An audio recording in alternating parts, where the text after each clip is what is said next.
Hi, ഇന്ന് ഞാൻ പറയാൻ പോകുന്നത് ഈയിടെ കന്നഡയിൽ ഇറങ്ങിയ ഒരു മൂവിയെ കുറിച്ചാണ്. മാക്സ്. ഈ പടത്തിന്റെ മലയാളമാണ് ഞാൻ കണ്ടത്. പടം ഏകദേശം 2 മണിക്കൂറുണ്ട്.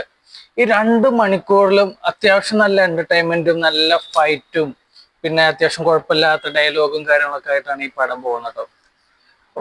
എനിക്ക് ഈ പടം ഇഷ്ടപ്പെട്ടു. കാരണം നമ്മൾ ഈ KGF അതേപോലെ കൈദി മൂവിയിലൊക്കെ കാണുന്ന പല സീനുകളും ഈ പടത്തിലുണ്ട്. അങ്ങനത്തെ കുറച്ച് സീനുകളൊക്കെ ഇതിലുണ്ട് എന്ന് പറഞ്ഞാൽ നിങ്ങൾ ചുമ്മാ പറയാൻ വിചാരിക്കരുത്. പടം കണ്ടവർക്ക് സംഭവം മനസ്സിലാവും. പടം കണ്ടിട്ടില്ലാത്തവര് എന്തായാലും പടം കണ്ടിട്ട് പറയണം. അപ്പോ ഈ സിനിമയിലെ കഥ എന്ന് പറഞ്ഞു കഴിഞ്ഞാല്, അതായത് നമ്മുടെ ഈ നായക കഥാപാത്രം ഒരു പോലീസ് ഓഫീസറാണ്. അദ്ദേഹം ട്രാൻസ്ഫർ ആയിട്ട് പുതിയ സ്ഥലത്തോട്ട് വരികയാണ്. അപ്പോ ജോയിൻ ചെയ്യേണ്ടത് പിറ്റത്തെ ദിവസമാണ്.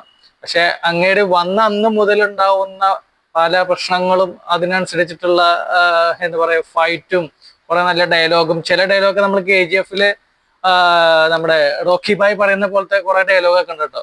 അതും ഒരുപാട് വലിയ ഡയലോഗ് ഒന്നുമില്ല. ഇത് എനിക്ക് തോന്നുന്നു ഒന്ന് പറഞ്ഞ് രണ്ട് കഴിഞ്ഞ് പിന്നെ കുറച്ച് ഇൻട്രസ്റ്റിംഗ് ആയിട്ടുള്ള കാര്യങ്ങൾ, അത് കഴിഞ്ഞ് പിന്നെ നല്ല ഫൈറ്റും കാര്യങ്ങളൊക്കെയാണ്. പടം കണ്ടിരിക്കട്ടോ, ഒരു രക്ഷയില്ല. ഞാൻ കണ്ടു, എനിക്ക് ഭയങ്കര ഇഷ്ടമായി. കാരണം നല്ലൊരു എന്റർടൈൻമെന്റ് മൂവി തന്നെയാണ് കേട്ടോ. ചില കന്നഡ പടങ്ങളൊക്കെ നമുക്ക് കാണുമ്പോൾ എന്ത് ഇയാൾ കാണിക്കൂട്ടുന്നത് എന്നുള്ളൊരു ഫീലൊക്കെ തോന്നും. പക്ഷെ ഇത് എന്താ പറയാ വളരെ നന്നായിട്ട് തന്നെ ഈ സിനിമ അവർ ചെയ്തെടുത്തിട്ടുണ്ട്. പിന്നെ ഈ സിനിമയിൽ അഭിനയിച്ചിട്ടുള്ളത് സുദീപ് ഉണ്ട്, പിന്നെ അതേപോലെ വരലക്ഷ്മി ശരത് കുമാർ, പിന്നെ അതേപോലെ സുനിൽ.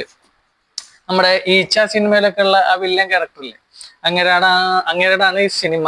എന്തായാലും അങ്ങേര് വളരെ അടിപൊളിയായിട്ട് തന്നെ അഭിനയിച്ചിട്ടുണ്ട്. അയാളെ കൊണ്ട് പറ്റുന്ന രീതിയിലെല്ലാം നല്ല ഫൈറ്റും പിന്നെ കാണാനും നല്ല രസമുണ്ട് കേട്ടോ. എല്ലാ വിഷ്വലും നല്ല ഭംഗിയിൽ അവര് ചെയ്തു വെച്ചിട്ടുണ്ട്. പിന്നെ നമുക്ക് ബോറടിക്കുന്ന ഒരു സീനോ കാര്യങ്ങളൊന്നുമില്ല. ഞാൻ പറഞ്ഞില്ല 2 മണിക്കൂർ പടം ഉണ്ടെങ്കിൽ പോലും പടത്തിൽ നമുക്ക് ബോറടിച്ചിട്ട് അയ്യേ ഇതെന്താണ് ഇങ്ങനെ, അല്ലെങ്കിൽ ഒരു അലമ്പ് കുറെ പാട്ടുകൾ, ലവ് സ്റ്റോറി, അങ്ങനത്തെ കാര്യങ്ങളൊന്നുമില്ല. ഞാൻ പറഞ്ഞില്ലേ, ഈ പോലീസ് ഓഫീസർ ട്രാൻസ്ഫർ ആയിട്ട് വരുന്നതും പിന്നെ അവിടുന്ന് അങ്ങോട്ട് ഉണ്ടാവുന്ന പല പ്രശ്നങ്ങളും, അതിൽ കുറച്ച് ട്വിസ്റ്റും കാര്യങ്ങളൊക്കെ ഉണ്ട്. അതൊക്കെയാണ് ഈ പടത്തിനെ നമുക്കൊരു കുറച്ച് എന്റർടൈൻമെന്റ് ആയിട്ട് നമുക്ക് തോന്നുന്നത്. പിന്നെ ഞാൻ പറഞ്ഞില്ലേ, നല്ല ഇടിയാണ് കേട്ടോ, ഒരു രക്ഷയില്ലാത്ത ഫൈറ്റൊക്കെ തന്നെയാണ്. ഈ നമ്മൾ KGF-ല് വെട്ടുകുത്തുന്നുണ്ട് പോലെ തന്നെ ഇതിലും കുറെ വെട്ടുകുന്നിട്ടുണ്ട്. പിന്നെ നമ്മളെ കൈദിയിലുള്ള കുറച്ച് സീക്വൻസ് ഉണ്ട്, അതായത് പോലീസ് സ്റ്റേഷന്റെ ഉള്ളിൽ ഉണ്ടാവുന്ന കുറച്ച് പ്രശ്നങ്ങളൊക്കെ അതിൽ കാണിക്കുന്നുണ്ട്. എന്തായാലും പടം ഞാൻ കണ്ടു, എനിക്ക് കുഴപ്പമില്ലാത്ത രീതിയിൽ ഇഷ്ടപ്പെട്ടിട്ടുണ്ട്. അപ്പൊ നിങ്ങൾ ഈ പടം കണ്ടിട്ടുണ്ടെങ്കിൽ അല്ലെങ്കിൽ കാണാത്തവരാണെങ്കിൽ പടം കണ്ടിട്ട് അതിന്റെ അഭിപ്രായം എനിക്ക് കമന്റ് ആയിട്ട് അറിയിക്കണം. അപ്പൊ നമുക്ക് അടുത്ത സിനിമയുടെ വിശേഷങ്ങളുമായിട്ട് വീണ്ടും കാണാം. Okay, by.